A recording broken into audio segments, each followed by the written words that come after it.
And we begin with breaking news here. Sadly, one person dead after being hit by a car in Chula Vista. This happened around 4 a.m. on the northbound side of Interstate 5 south of Palomar Street. Authorities are still investigating what happened here, but the driver did remain on scene. All lanes have now reopened. And our other top story here this morning, today, you have more chances to make your voices heard about SDG&E's proposed rate hikes. Thanks for being here at 6 a.m. I'm Eric Connard. And I'm Neda Irampour. We've been working for you, staying on top of this rate issue. CBS 8's Dana Marie McNichol live at SDG&E headquarters to explain how you can take part in today's hearing. 2 meetings today. We know hundreds of people have voiced concerns about this. Dana Marie, what's the latest?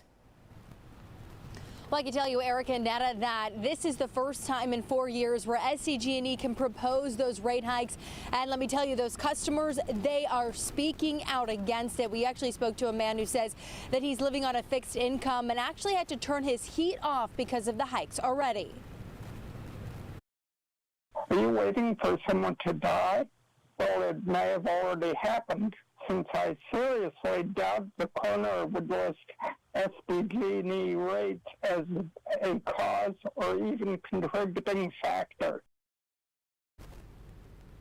Now, if approved, electric customers would see their bills increase by 5.3% in 2024. Gas customers would see a 17.5% increase. We did the math and found a $300 electric bill would go up about $16 per month, and a $200 gas bill would cost $35 more.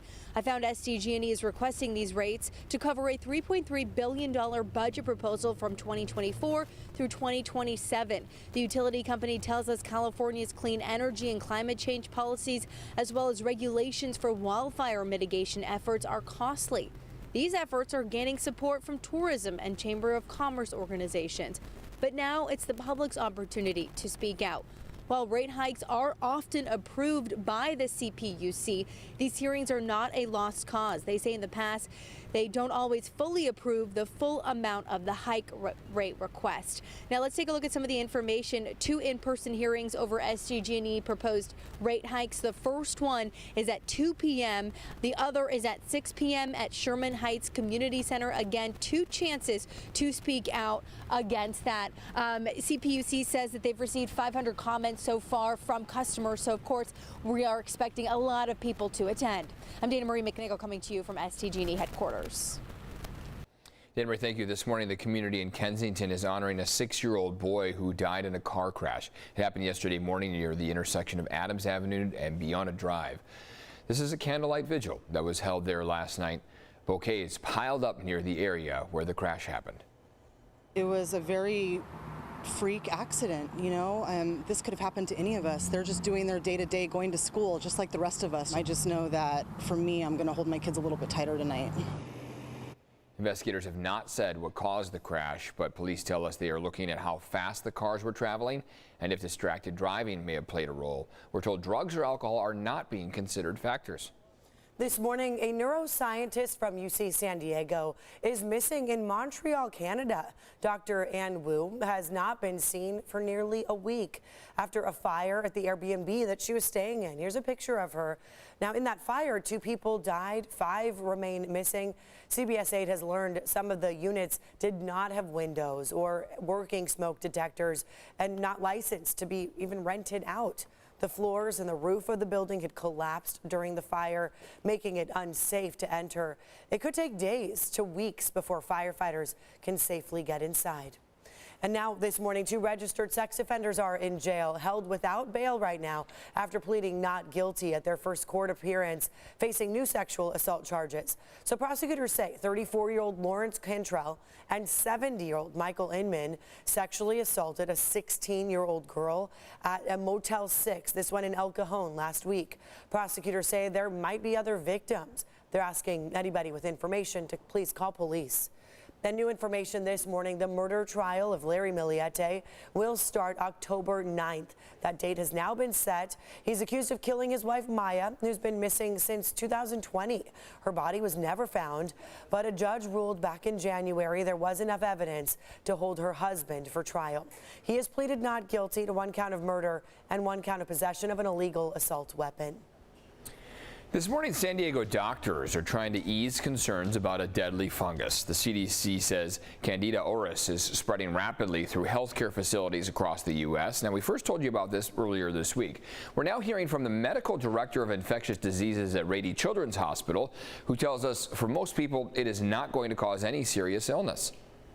If you took a healthy person, I'm reasonably healthy, and you injected Candida into my vein, I would get sick, but I would not die. The fungus is cause for concern for immunocompromised people. While Candida auris is resistant to some antifungal drugs, there is treatment available. Doctors just need to use heavier doses of some drugs. And we're working for you to keep you safe here. So here's what you need to know about this fungus. The county's Department of Health and Human Services says it can survive in healthcare settings for a long time, but compared to COVID, it is not nearly as contagious since it's not airborne. However, healthcare workers could spread it from one patient to another if they don't wash their hands. The county says you should ask healthcare staff to wash their hands if you don't already see them doing that. Tornado just hit Montebello.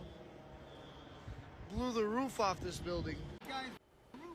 It blew the roof off. Look at this, a tornado being confirmed now in Los Angeles County. So this twister you see caught on video here. Look at all the debris touching down in Montebello. It's a little before noon yesterday when this happened. National Weather Service rating it as an EF1. Some wind speeds got up to 110 miles per hour during what was a 3-minute long event. At least one person was hurt in this, and then you see the damage too. 11 buildings now red tagged because of that damage. I mean, that roof getting ripped off because of the twister in Southern California, Evan. I mean, just really astonishing to see this kind of incident. But hey, that's just been the nature of this season, of this year, I should say. This is, it's been a wild weather year so far for us. It's been quite an anomaly in terms of our rainfall, our wind speeds, and of course the kind of one-off dramatic events that we see as well as the storm keeps exiting to our east. Live look at Mount Laguna shows there is some snow out there on the mountain.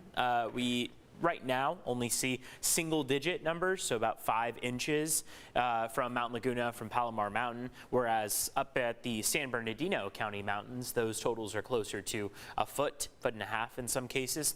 Forecast for the day shows we have a few remaining rain showers that are working their way through the county. So keep this in mind. The umbrella, the jacket, still going to come in handy. Yesterday, many people assumed we were completely in the clear and that we were done, right? This has exited. Not the case. We are now seeing about a 48-hour stretch where the more residual showers are working their way through. So that's what we're going to still hold on to through this morning and the afternoon. Temperatures stay on the cooler side of average in the upper 50s. Here is that satellite radar imagery where you could see how we're still going to see a lot of these showers that are right up along the Orange County coastline work their way down in our direction. So Oceanside's getting some rain right now. As you look farther south, you can see just to the east of San Diego, we're seeing some of that rain as well, about El Cajon area. And it's not just us in San Diego, it is the greater Southern California region that's still working through from San Luis Obispo all the way down through San Diego, some of these scattered showers.